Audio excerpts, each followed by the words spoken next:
Lena had always been the quiet, introverted type, working as a librarian in a small town.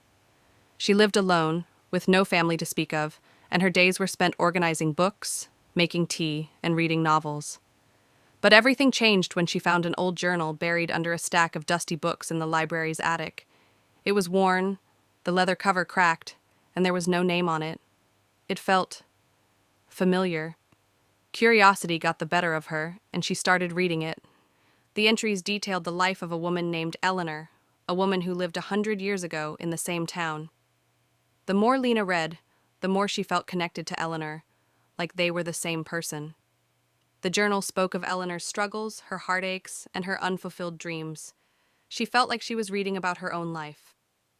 One night, after reading a particularly emotional entry, Lena decided to take a walk to clear her head. She wandered through the town, which felt oddly empty, and found herself at an old, abandoned house at the edge of the woods. It was the same house Eleanor had described in the journal. She felt a strange compulsion to enter. The door creaked open, and inside, everything was covered in dust, as if no one had been there in years. But something drew her toward the attic.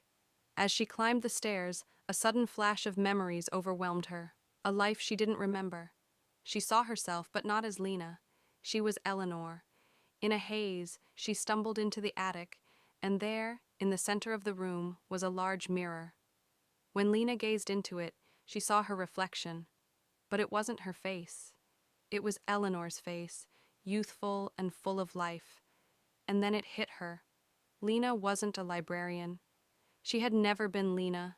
She was Eleanor, and she'd been living someone else's life for decades. The journal was not written by Eleanor. It was written by Lena, her true self, trying to reach her. The twist? Eleanor had died in the house long ago. Her body was found by the townspeople, and they had buried her. But somehow she had lived on, trapped in a loop, her soul fragmented. Lena's identity had been created as a way to suppress Eleanor's spirit. She'd been living an alternate life, forgetting who she really was, until that journal brought everything back.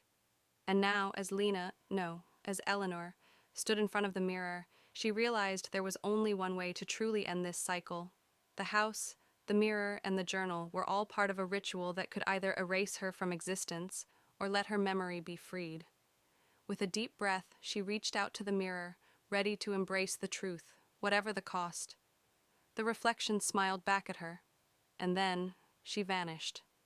The next day, the library was open, just like always. The journal? Gone.